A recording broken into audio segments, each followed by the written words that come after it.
1295 plus 1। अब देखिएगा दोस्तों, ये सवाल लगा कोई भी सकता है, मल्टीप्लाई करके एक जोड़ के वर्गमूल निकाल सकता है, लेकिन आप ओरल लगा सकते हैं। और वर्गमूल में ऐसे सवालों को कई बार पूछा गया है, कई तरीके से पूछा। इसका मतलब दोस्तों अंकित मूल्य 400 था। क्लियर हुआ? इसका मतलब अंकित मूल्य 400 रुपये था दोस्तों। जब इसमें 32 कम करेंगे तो 368 की बिकेगी, और 368 इसके अकॉर्डिंग 15% प्रॉफिट। सवाल की थ्योरी समझ आ गई है?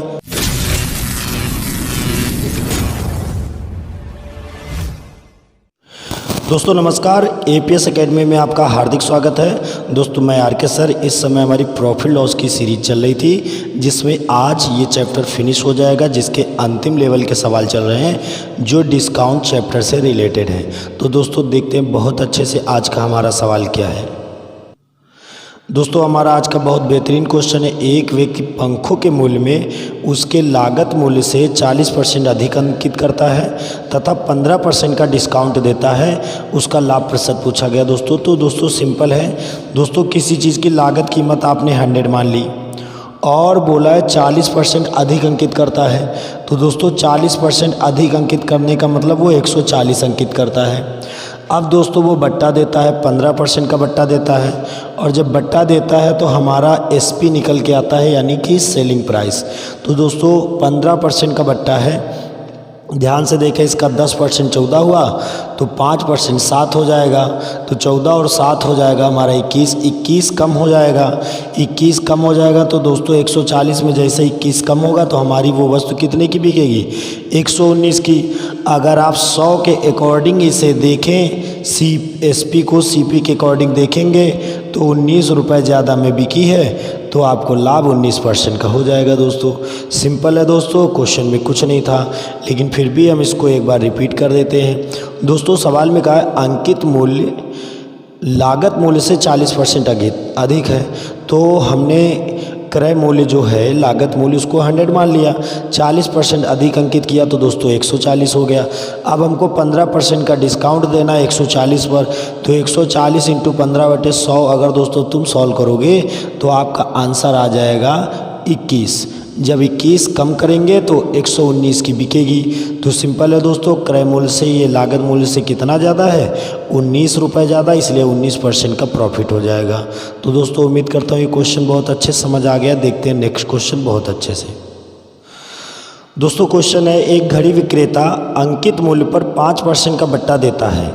यदि वह बट्टा 7% दे तो 30 रुपये कम लाभ होता है। तो वस्तु की कीमत दोस्तों पूछ ली गई है, तो मतलब अंकित मूल्य की कीमत पूछी गई है। दोस्तों बहुत ध्यान से समझना है सवाल को, कुछ नहीं है दोस्तों। पहले 5% का बट्टा था, फिर 7% का बट्टा था, और लाभ 30 रुपये कम हुआ है। 30 रुपये कम दोस्तों, यहाँ पर एक शब्द आया है जो दिया है कम, और हमने आपको बताया ये सारे शब्द पूरे मैथ में या रियल जीवन में अगर आप प्रयोग करते हो तो इन बातों का मतलब होता है दो कंडीशन के बीच माइनस का रिजल्ट, यानी कम, अधिक, छोटा, बड़ा, अंतर। ये सारे शब्दों का मतलब दोस्तों होता है दो कंडीशन के बीच माइनस का रिजल्ट। तो दोस्तों इनमें क्या डिफरेंस है? 2 का। तो 2% बराबर 30, तो 1% बराबर 15, तो दोस्तों 100% बराबर 1500। तो दोस्तों उस घड़ी का अंकित मूल्य आ चुका है। कुछ नहीं सवाल में दोस्तों, बिल्कुल सिंपल है। चलिए ये क्वेश्चन हो गया, बहुत आसान था। देखते हैं नेक्स्ट क्वेश्चन थोड़ा अच्छे से।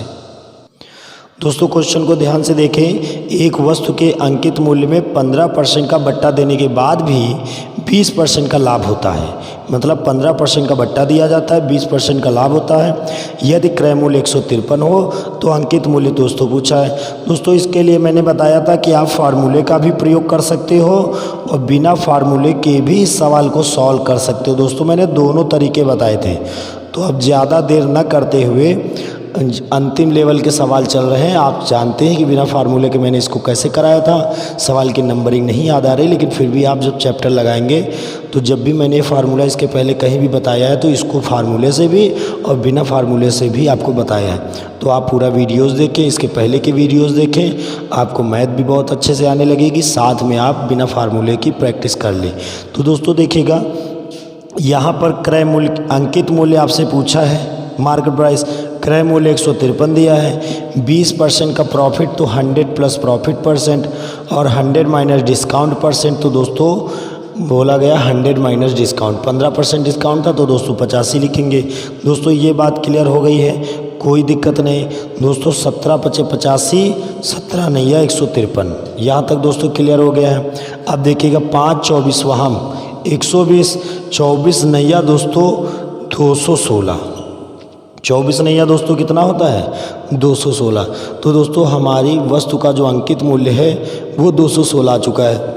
कुछ नहीं टपता, बिल्कुल अच्छे समझ आ गया है। तो दोस्तों आप इसको बिना फार्मूले के यदि करना चाहते हो तो हमारे पहले के वीडियोस देख के आप बिना फार्मूले के कर सकते हो। चलिए देखते हैं नेक्स्ट क्वेश्चन अच्छे से। दोस्तों क्वेश्चन है, एक व्यक्ति अपने वस्तुओं पर इतना बढ़ाकर मूल्य अंकित करता है कि 20% का बट्टा देने के बाद भी उसको 25% का लाभ होता है। यदि क्रय मूल्य 432 हो तो अंकित मूल्य दोस्तों पूछा गया। सिंपल है दोस्तों क्वेश्चन, कोई दिक्कत नहीं। फिर से दोस्तों वही चीज़ आ चुकी है, MP/CP बराबर 100 प्लस प्रॉफिट परसेंट और 100 माइनस डिस्काउंट परसेंट। फिर से यही बात, MP दोस्तों पूछा हुआ है, CP आपको दिया है 432, 20% का लाभ दोस्तों कहा है 120, 25% का डिस्काउंट 25% का लाभ है तो 125, 20% का डिस्काउंट दोस्तों 80। दोस्तों यहाँ तक कोई दिक्कत नहीं है, क्वेश्चन को आराम से सॉल्व कर ले, कोई समस्या नहीं आएगी दोस्तों। देखिएगा यहाँ पर, देखिए दोस्तों 8 दाम 80 हो जाएगा, यहाँ पर 8 चौक 32, 8 45 बचेंगे 3, 8 चौक 32।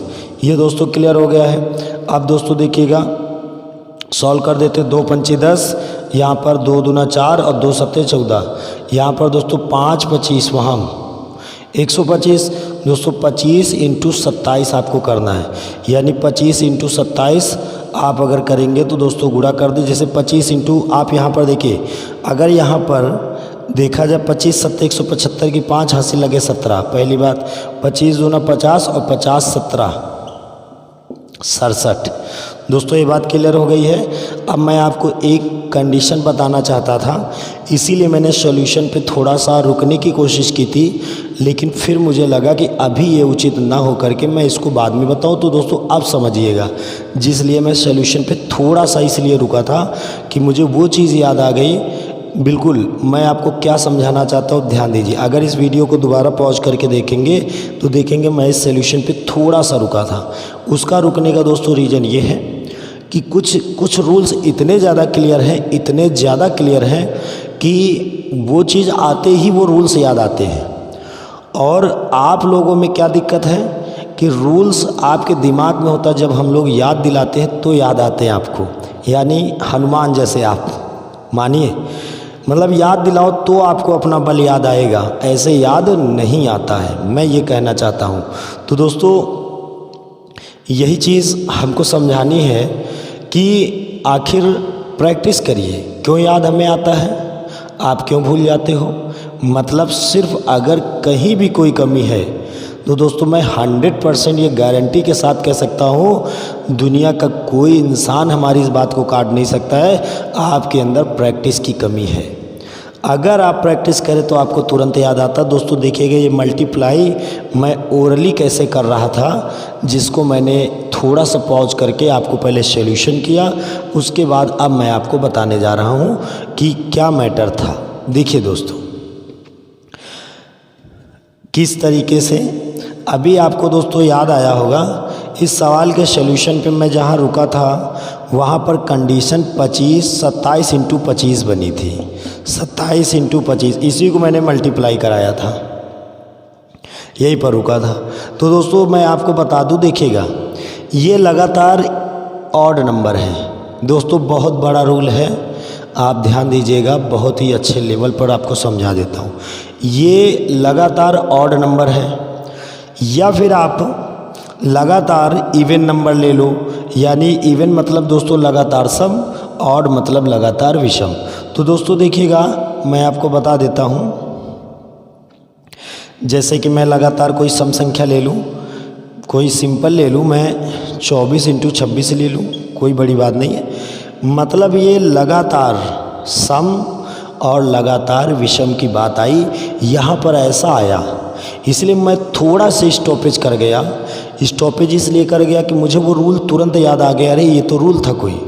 तो आप ध्यान दीजिएगा दोस्तों। देखिए कि 25 और 27 की बात करें, इनके बीच में कौन संख्या आती है? 26। 25 और 27 के बीच कौन आती है दोस्तों? 26। और 26 की स्क्वायर क्या होता है, यानी 26 की पावर 2 क्या होता है? 676। तो दोस्तों ध्यान दीजिए, जब लगातार विषम नंबर हो, उनके बीच अगर मल्टीप्लाई हो, तो जो उनके बीच होगा उनके वर्ग से हमेशा एक कम आएगा। यानी दोस्तों 27 और 25 के बीच 26 आता है, तो 26 की पावर 2 676 होता है, तो हमको लिखना है 675। दोस्तों समझ आ गया? इसीलिए मैंने स्टॉपेज किया था। अब दोस्तों देखिए 24 और 26 की बात करें तो 24-26 के बीच 25 आता है और 25 का स्क्वायर 625 आता है, इसलिए मुझे 624 मल्टीप्लाई लिख देना, मल्टीप्लाई नहीं करना पड़ा। समझ गए होंगे दोस्तों। अगर छोटी संख्या में आप अप्लाई करके देख लो, 8 × 10 के बीच में दोस्तों 9 आता है, 9 9 81 होता है, लेकिन 80 आएगा। मतलब इनके बीच की संख्या के वर्ग से हमेशा एक कम आएगा दोस्तों। क्लियर हो गया दोस्तों? बहुत अच्छा रूल था, आप इसको याद रखिए। हमेशा के लिए मैं नहीं कहता यूज में, लेकिन कुछ सवालों में बन जाता है, तो आपको ये सवाल आराम से हो जाएगा, कोई दिक्कत नहीं है। अब दोस्तों बात आती है, अरे ये तो बेकार की चीज़ है, नहीं ठीक नहीं है। तो दोस्तों मैं आपको एक बात बताऊं, ध्यान दीजिए। अब मैं चर्चा ज़रूर करूंगा। देखो, आप वीडियो भले न देखो, आप वीडियो चाहे तो बंद करके जा सकते हैं, कोई बड़ा काम नहीं है। लेकिन अगर रूल आएगा दोस्तों तो मैं उसको समझाऊंगा ज़रूर, क्योंकि कुछ मेरे छोटे भाई, कुछ मेरे बड़े भाई, कुछ ऐसे लोग जिन्होंने मैथ्स की क्लास नहीं की है या पीसीएम से नहीं है, मैथ उनके स्ट्रीम में नहीं रही है, तो वो लोग ऐसा ना हो कि उनको समझ ना आए। मैं बिल्कुल कंफर्म अच्छे से पढ़ाऊँगा, बिल्कुल डीप पढ़ाऊँगा। कुछ लोगों के कमेंट कभी कभी आते हैं, सर थोड़ा फास्ट पढ़ा दीजिए, थोड़े ज़्यादा क्वेश्चन करा दीजिए। मैं अभी तो गर्मी की वजह से क्वेश्चन वैसे मैं कम कराता हूँ, लेकिन बात रही मैं फास्ट, तो दोस्तों मैं इतना ज़्यादा फास्ट पढ़ाता हूँ। कभी आप ऑफलाइन हमारी क्लास ज्वाइन करके देखिए, इतना फास्ट पढ़ाते हैं कि पूरी आर्य सगवाल में 1.5 महीने में पूरी उड़ा के रख देता हूँ। कुछ बच्चों का रिकॉर्ड है हमारे पास जो खुद कहेंगे और उन्होंने पढ़ा है। मैं एक महीने में 15-15 चैप्टर पढ़ा देता हूँ। आज शुरू करूँगा, कल समाप्त करूँगा। एक्सरसाइज ए भी और एक्सरसाइज बी भी, ये भी है। लेकिन बात दोस्तों इम्पॉर्टेंट ये है कि अगर कोई रूल आया है, अब खाली आर्य सवाल उड़वाने की बात करो तो मैं उड़ा के रख दूँगा। ना मुझे क्वेश्चन पढ़ना है, ना मुझे सोल्यूशन देखना है, मुझे सब कुछ पता है। बात बस आती है कि समझाना ज़रूरी है। तो दोस्तों अगर रूल आएगा तो उसको जब हम पढ़ाएंगे, डीप पढ़ाएंगे, तो 1.5 महीने के बजाय हो सकता है आपकी किताब 4 महीने में ख़त्म हो।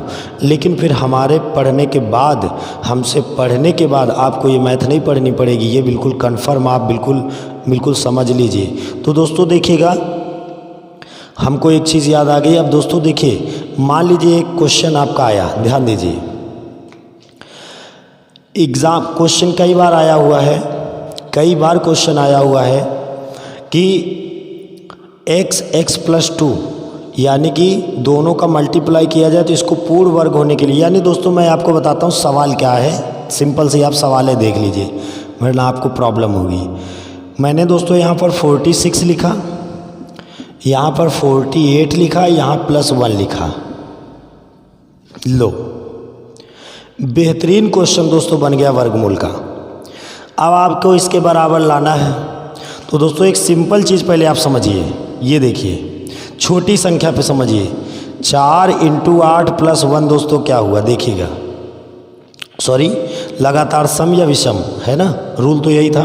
4 × 6 + 1। तो दोस्तों देखिए, इन दोनों का मल्टीप्लाई, इनके बीच की संख्या 5 के स्क्वायर में एक कम होगा, और एक जोड़ दिया तो श्योर है ये 5 का स्क्वायर बनेगा, यानी इसका आंसर 5 हो जाएगा।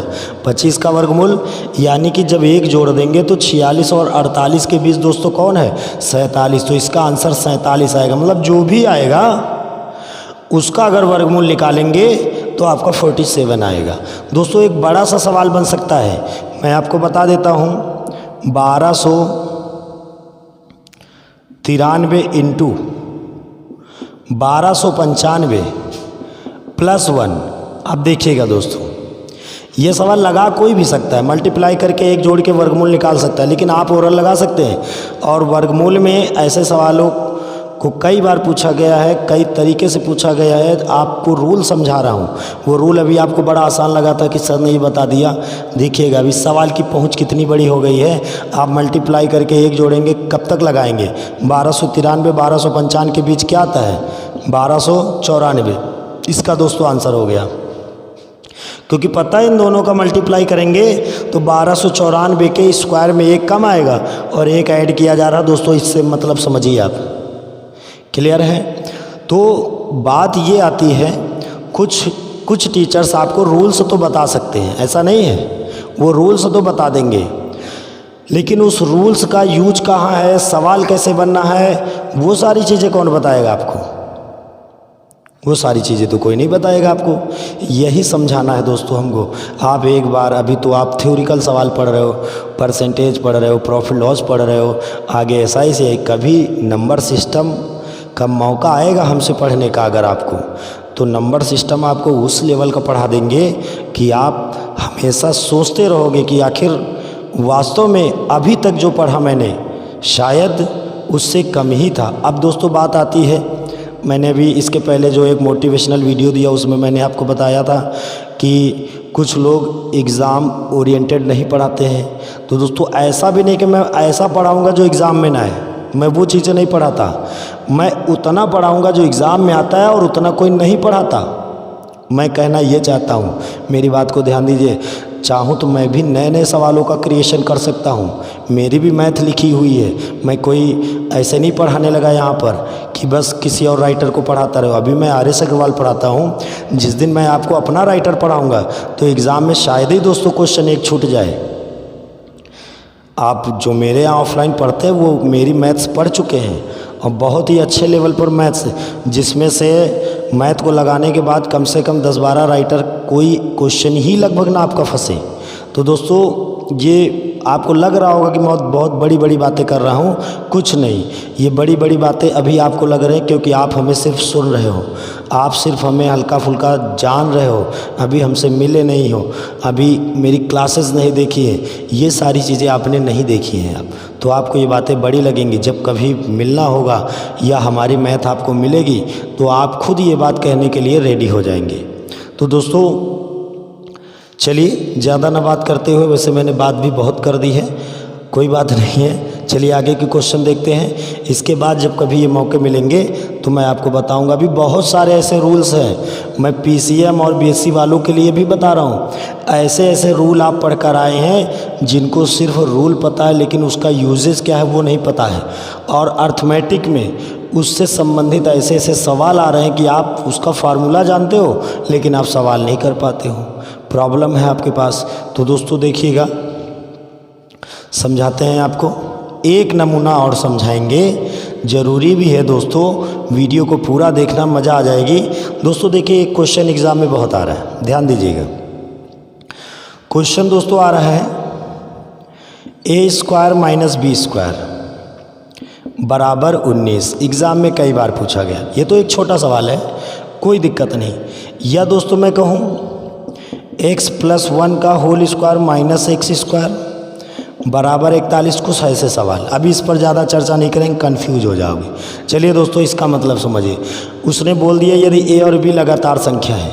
ये बात मैं आपको बोल रहा हूँ कि a और b लगातार संख्या, तो a का मान लगाने की क्या ज़रूरत, a का मान 10 है और b का मान 9 है। चाहे देखिए लीजिए, 10 का स्क्वायर 100 होता है, 9 का स्क्वायर 81 होता है, और जब 100 में 81 घटाएंगे तो आपका 19 आएगा।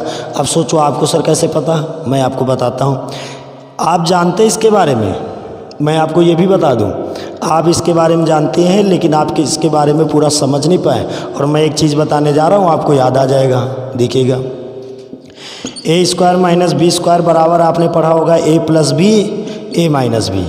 अभी रुको, अभी मैं कुछ बताने जा रहा हूँ। चलिए जो बताने जा रहा हूँ पहले उसको समझो। दो लगातार वर्गों का अंतर हमेशा उनके योग के बराबर होता है, उनके योग के बराबर होता है। दोस्तों ये बात पहले लिख ले आप, ये बात आप पहले लिख लें। मुझे मजबूरी में जाना पड़ गया क्योंकि ऐसा रूल्स आ गया जो आपको समझाना बहुत ज़रूरी था। दो लगातार वर्गों का अंतर हमेशा उनके योग के बराबर होता है। दोस्तों ये बात आपको समझनी है। अब दोस्तों जब मैं ये बात आपको लिखाऊंगा तो आपको लगेगा अरे बहुत बढ़िया नियम मिल गया हमको। दोस्तों देखिएगा ध्यान से, ए स्क्वायर माइनस बी स्क्वायर बराबर 19। तो ए स्क्वायर माइनस बी स्क्वायर बराबर जब मैंने 19 कहा, ध्यान दीजिए, तो आप कोई लगातार ऐसी संख्या देखिए जिनका योग 19 हो। देखो बताया है दो लगातार वर्गों का अंतर, दो लगातार वर्गों का अंतर उनके योग के बराबर होता है। तो ऐसी कोई संख्या चूज करिए जिनका योग 19 हो। तो दोस्तों वो संख्याएं 10 और 9 हो सकती लगातार। अब ऐसे कैसे जान जाओ, ये भी अगर जानना है तो दोस्तों इस 19 में या तो एक जोड़ दो या तो एक घटा दो। अगर आप 19 में एक जोड़ देंगे और 2 से आधा कर दो, मतलब भाग कर दो 2 से, तो 10 आएगा। अगर एक जोड़ के 2 से भाग करेंगे तो बड़ी संख्या आएगी, एक घटा के 2 से भाग करेंगे तो छोटी संख्या आएगी। जैसे एक घटाएंगे तो 19 में एक घटाएंगे 18, 18 बटे 2 मतलब 9 आ जाएगी। तभी तो लगातार संख्या आएंगी क्योंकि एक का अंतर करना है उसमें। क्लियर है दोस्तों। अब दोस्तों बात आती है कि ये रूल जब मैंने लिखाया आपको लिखते हुए भी नहीं समझ आया, तो अब दोस्तों देखिएगा, ए स्क्वायर माइनस बी स्क्वायर बराबर ए प्लस बी ए माइनस बी। अब आपको लगेगा हाँ भाई ये फार्मूला तो हमने पढ़ा है और हमको याद भी है। और जितने लोग हमारा वीडियो देख रहे हो मैं जानता हूँ कम से कम 95% लोगों को ये फार्मूला याद है, वो भी कहो 99% लोग हों अगर थोड़ा भी पढ़ा है तो ये फार्मूला लगभग सबको पता है। क्लियर है दोस्तों। अब बात की जाए ये फार्मूला पता है तो इसका मतलब तो दोस्तों समझिए। अब यहाँ पर अगर आप कोई लगातार संख्या रखें, यानी दोस्तों एक छोटी सी संख्या अगर हम रखें, हम मान लीजिए 5 का स्क्वायर माइनस 4 का स्क्वायर लिखें। ए को बड़ा करना पड़ेगा दोस्तों, तभी इधर प्लस में उत्तर आएगा। एक का अंतर करना पड़ेगा। तो दोस्तों देखिए ये लगातार वर्गों का अंतर है बराबर ए प्लस बी 5 प्लस 4 होगा कि नहीं, और ए माइनस बी 5 माइनस 4 होगा कि नहीं। तो दोस्तों देखिएगा ए स्क्वायर माइनस बी स्क्वायर यानी कि 5 का स्क्वायर माइनस 4 का स्क्वायर बराबर यहाँ 9 आया, और इंटू दोस्तों 1, तो 1 का कोई मुद्दा ना रहा। अब दोस्तों देखिए दो लगातार वर्गों का अंतर इन्हीं के योग के बराबर है कि नहीं। देखिए दो लगातार वर्गों का अंतर इन्हीं के योग के बराबर है कि नहीं, आप सोचिए। अब आपको ये फार्मूला आज समझ आया है अच्छे से। और दोस्तों ऐसा भी नहीं है, 10-5% लोग जानते भी हैं। जो लोग जानते हैं बहुत अच्छी बात है, और जो नहीं जानते वो आज जान लें।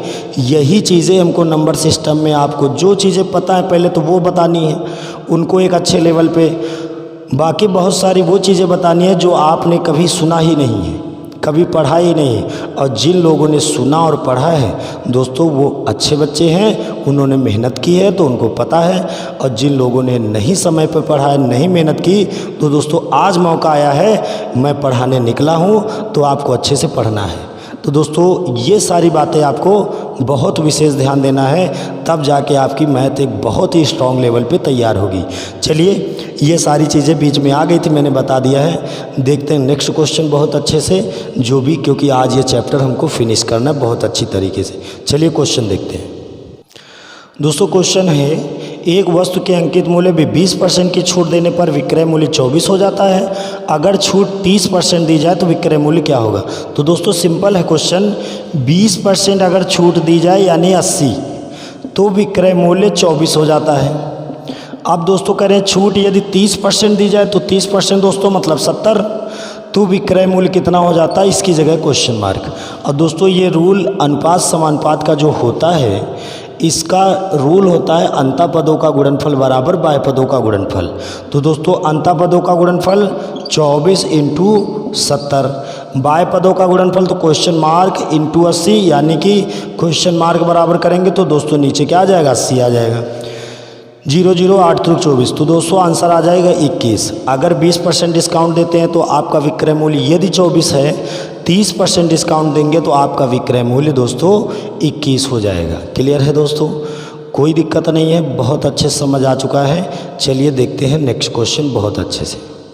दोस्तों एक दुकानदार अपने प्रत्येक वस्तु के मूल्य में 15% का बट्टा देता है और 19% का लाभ कमाता है। तो वह अंकित मूल्य क्रय मूल्य से कितने प्रतिशत अधिक अंकित करता है। दोस्तों ये क्वेश्चन है। तो दोस्तों देखिएगा आप 15% डिस्काउंट का मतलब दोस्तों 85%, क्लियर है। 19% लाभ का मतलब 100 वाली चीज़ 119 की बिकनी चाहिए। दोस्तों मैंने बताया बट्टा देने के बाद हमेशा उसके सामने SP ही लिखते हैं। 15% डिस्काउंट मतलब 85% पर बेचा, और 19% का लाभ मतलब 100 वाली चीज़ 119 की बेचा, क्लियर है। अब दोस्तों देखिएगा 17 × 85, 17 × 7 119, 1% बराबर दोस्तों आ गया 7/5। तो दोस्तों 100% बराबर 7/5 इंटू 100 हो जाएगा। ये 5 20 वहाँ हम 100, 20 7 140, यानी 100% वाली वैल्यू दोस्तों आ जाएगी आपकी कितनी 140। तो आपको क्रय मूल्य दोस्तों हमने बताया था, क्रय मूल्य को मैंने 100 माना, तभी 19% लाभ को मैंने 119 लिखा था। तो आपका ये 100% वाला वैल्यू, 100% वाली जो भी वैल्यू है वो आ गई 140, और क्रय मूल्य है 100। तो आपको ये बात बिल्कुल ओपनली दिखाई दे रहा होगा कि आपका जो मतलब कि प्रतिशत वृद्धि है वो 40% की वृद्धि की गई है, यानी अंकित मूल्य क्रय मूल्य से दोस्तों कितने % अधिक अंकित है 40%। दोस्तों उम्मीद करता हूँ ये क्वेश्चन भी बहुत अच्छे समझ आ गया होगा। देखते हैं नेक्स्ट क्वेश्चन बहुत अच्छे से। दोस्तों एक व्यक्ति अपने वस्तु पर 10% छूट का दिखावा करता है, लेकिन वह उस पर जो मूल्य है वो 20% अधिक अंकित कर देता है, तो उसका लाभ प्रतिशत क्या है। तो दोस्तों देखिएगा किसी भी चीज़ की जो कॉस्ट प्राइस वो 100 मान लिया और अंकित मूल्य 20% अधिक अंकित करता है ये बता दिया। अब दोस्तों वो कह रहा 10% डिस्काउंट का मतलब दिखावा करता है तो SP आएगा। तो दोस्तों जो डिस्काउंट होगा वो हमेशा अंकित मूल्य पे, तो दोस्तों इसका 10% 12 होगा, 12 कम हो जाएगा तो वस्तु कितने की बिकेगी 108 की बिकेगी। तो 100 के अकॉर्डिंग कितने % लाभ दोस्तों 8%। ये भी दोस्तों क्वेश्चन हो गया आपका बहुत अच्छी तरीके से, हमारा आंसर 8% प्रॉफिट हो गया इस सवाल में। चलिए देखते हैं नेक्स्ट क्वेश्चन। दोस्तों क्वेश्चन है एक घड़ी के अंकित मूल्य में 10% की छूट देने के बाद उसकी जो कीमत 1080 हो जाती है। यदि छूट न दी जाए तो 20% का लाभ होता है। घड़ी का क्रय मूल्य क्या है।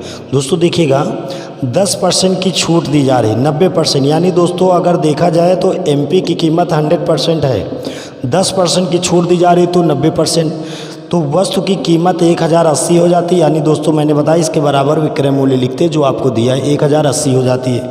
तो दोस्तों 9 एकम 9, 9 बार वहाँ 108, यानी 12 ने 108। तो दोस्तों 1% बराबर 12, तो 100% बराबर 1200। दोस्तों थोड़ा डायरेक्ट कर दिया, समझ गए होंगे। 90% बराबर ये हमारा कितना दिया है 1080, तो आपने इसको कटिंग कर दिया तो 1% बराबर 12 आएगा, तो 100% बराबर दोस्तों 1200 आ जाएगा। यहाँ तक दोस्तों क्लियर हो गया। अब दोस्तों ये अंकित मूल्य आ चुका है MP। कह रहे यदि छूट न दी जाए, यानी कि जो MP है उसी को SP दोस्तों बना दिया जाए। दोस्तों ये बात इंपॉर्टेंट है समझना। यदि छूट न दी जाए यानी किताब पर जितना लिखा उतने में ही बेच दिया जाए। किताब पर कितना लिखा 1200, तो 20% का लाभ होता है, यानी 100 से 120। दोस्तों अगर कोई चीज़ 1200 लिखा 1200 की बेच दो तो 20% का लाभ होता है। तो 20% को दोस्तों बोलते हैं वैल्यू 5 से 6, चाहे इसको कटिंग कर लीजिए चाहे यही रहने दीजिए, कोई प्रॉब्लम नहीं। अब बात आती है दोस्तों 1200 की कोई चीज़ आप बेच रहे हैं, आपको प्रॉफिट हो रहा है 20% का, इसका मतलब आपने उसे कम की खरीदा होगा। कम की खरीदा होगा तो ऊपर कम नीचे बड़ा, याद करो 6 दूना 12, 200 पंचे 1000। तो दोस्तों वस्तु की कीमत आ गई कितनी 1000, यानी वस्तु का जो क्रय मूल्य होगा वो 1000 आ जाएगा।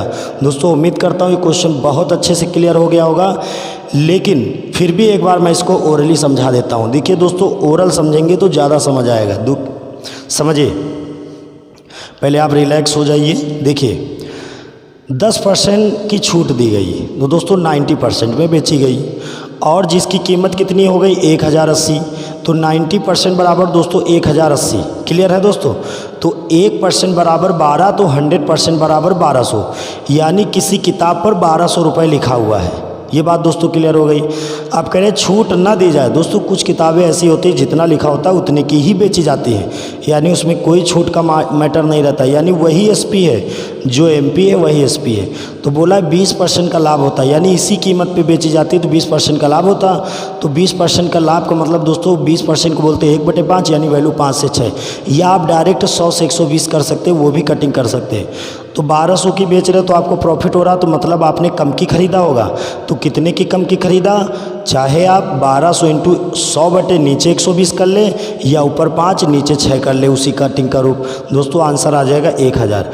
अब दोस्तों प्रॉफिट लॉस का डिस्काउंट चैप्टर का अंतिम सवाल एक्सरसाइज ए का हम बताने जा रहे हैं। आज के बाद आपका प्रॉफिट लॉस का एक एक क्वेश्चन मैंने सॉल्व कराया, आपका ये चैप्टर फिनिश हुआ एक्सरसाइज ए।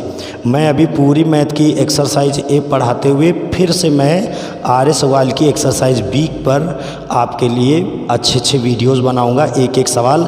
अभी दोस्तों मैं इसलिए नहीं बना रहा हूं कि आप पहले एक्सरसाइज ए में हमारे रूल्स को समझ लें, अच्छे से कंफर्म हो जाए, इसके बाद मैं एक्सरसाइज बी आपको वीडियो बना के दे दूँगा। परेशान ना होइए, बिल्कुल अच्छे से बस पढ़ते रहिए और जितना हो सके हमारे वीडियोस को वहाँ तक पहुँचाइए जहाँ तक मैंने कभी सोच के रखा है कि सभी तक पहुँचे और सभी लोग इसका फ़ायदा उठाएं। इस गर्मी में अगर ये पसीना बह रहा है तो इसको अदा आपको करना है, मैं नहीं कर सकता। मैं तो आपको जो देना है वो दे रहा हूँ। अब आपका काम है कि इस वीडियो को कहाँ तक पहुँचा सकते हो, कहाँ तक लोग पसंद करेंगे। दोस्तों ये तो कन्फर्म है, जो देखेगा वो पसंद करेगा। बस बात ये होती है कभी कभी कोई चीज़ बहुत अच्छी होती है लेकिन वो अभी उस बाज़ार में नहीं पहुँच रही जहाँ पर उसकी कीमत तय होती है एक अच्छे लेवल की। तो ये आपका काम है, ये आपका काम है कि आपको उस बाज़ार तक पहुँचाना है जहाँ पर इसकी वैल्यू है और वहाँ पर लोग इसे जाने। तो दोस्तों उम्मीद करता हूँ कि आप लोग ऐसा करेंगे। चलिए देखते हैं एक अंतिम सवाल, बहुत अच्छी तरीके से समझते हैं। दोस्तों क्वेश्चन है, एक ट्रांजिस्टर में 32 रुपये कम कर देने के बाद 15% का लाभ होता है।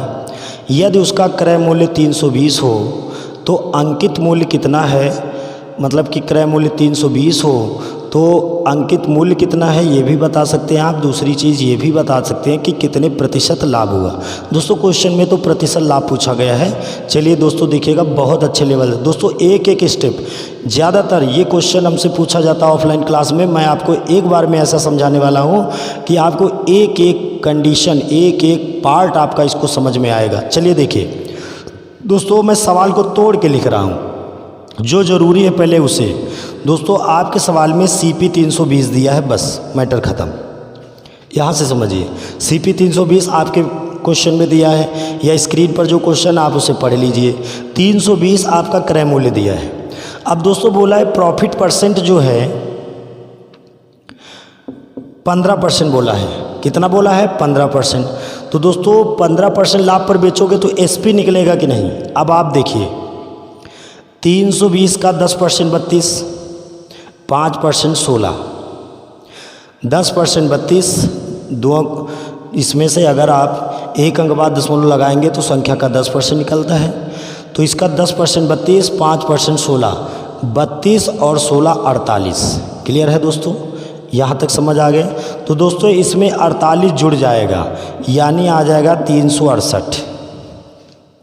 SP अब आपका 368, आपने कुछ पाया है, आपको SP मिल चुका है 368। अब दोस्तों बात की गई थी 32 रुपये कम में बेचा गया था, तब 15% का लाभ हुआ था। यानी अंकित मूल्य में 32 रुपये कम किया, 368 की बेचा, 32 रुपये कम किया, 368 की बेचा। इसका मतलब दोस्तों अंकित मूल्य 400 था। क्लियर हुआ? इसका मतलब अंकित मूल्य 400 रुपये था। दोस्तों जब इसमें 32 कम करेंगे तो 368 की बिकेगी और 368 इसके अकॉर्डिंग 15% प्रॉफिट। सवाल की थ्योरी समझ आ गई है, कुछ भी नहीं सवाल में है। अब देखिए यदि अंकित मूल्य पर बेचा जाए, सवाल में क्या बोला? अंकित मूल्य पर बेचा जाए, यानी जो MP वही बन रहा SP, जो MP वही बन रहा SP, यानी 320 वाली चीज़ 400 की बेची जाए। दोस्तों आपको क्या नहीं लगता 80 रुपये लाभ होगा? होगा, 80 रुपये का लाभ होगा और क्रय मूल्य आपका 320 है। इंटू 100, 80 चौको 4 25 वहां, यानी दोस्तों आपका आंसर 25% लाभ। क्लियर है दोस्तों, 25% प्रॉफिट हो गया। दोस्तों उम्मीद करता हूँ ये क्वेश्चन बहुत अच्छे समझ आ गया है। अब आज से प्रॉफिट लॉस की एक्सरसाइज ए आपकी समाप्त हुई। अब आगे हम डिसाइड करेंगे कौन सा चैप्टर आपको पढ़ाना है। हो सकेगा मैं SICI पर वर्क करूँगा बहुत अच्छे से। तब तक के लिए बहुत अच्छे से वीडियोस पढ़ते रहिए, लोगों को शेयर करते रहिए, लोगों को बताते रहिए और उस लेवल तक पहुंचाइए इस वीडियो को जिस लेवल पर जाने की नीड है।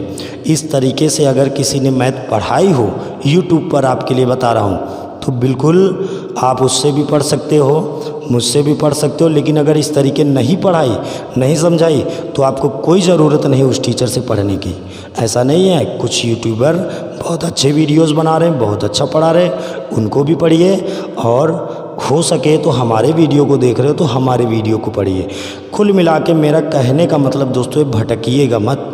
एक टीचर को पकड़ लीजिए और कायदे से पढ़िए, लेकिन एक टीचर को पकड़िए तब जब आपको बिलीव हो जाए। पहले कुछ देख लीजिए, जहाँ सही लगे वहाँ पर एक जगह रुक करके थम करके पढ़ लीजिए। मैंने कई बार बताया यूट्यूब आपको बहुत भटकाता है। अगर आप अलग अलग लोगों के वीडियोस देखेंगे तो दोस्तों कुछ नहीं हो पाएगा। मैं लिखित दे सकता हूँ, आप सिलेक्शन से भटक जाएंगे। सिलेक्शन तभी होगा, एक जगह बिल्कुल मन लगाइए। एक किताब को 10 बार पढ़िए, 10 किताबों को एक एक बार पढ़ना ठीक नहीं है। ये बात आप लोग पहले से जानते हो, फिर भी हमारा बताना फ़र्ज़ है। पता नहीं किस दिन किस मूड में हो कि हमारी बात ऐसे लग जाए और आपके अंदर पढ़ने का वो जुनून जग जाए कि आप क़यामत ढा दो पढ़ाई की दुनिया में। SSC बैंक एक छोटी सी जॉबें हैं, आपके अकॉर्डिंग आपका पढ़ने का लेवल ऐसा तैयार हो जाए कि आप हमेशा जो भी जॉब पाओ तो ये सोचो ज़रूर कि शायद ये जॉब मेरे लेवल की नहीं थी, मैं तो इससे भी बड़े लेवल का था। तो दोस्तों ऐसी चीज़ें तभी आएंगी जब आप बेहतरीन तरीके से पढ़ेंगे, बहुत ही अच्छे से ईमानदारी के साथ पढ़ेंगे। चलिए दोस्तों, तब तक के लिए बहुत अच्छे से पढ़ते रहिए। अब मैं कोई दूसरा चैप्टर डिसाइड करूंगा और आपके बीच आऊँगा बहुत अच्छी तरीके से वीडियोज़ लेकर के। तब तक के लिए जय हिंद, जय भारत।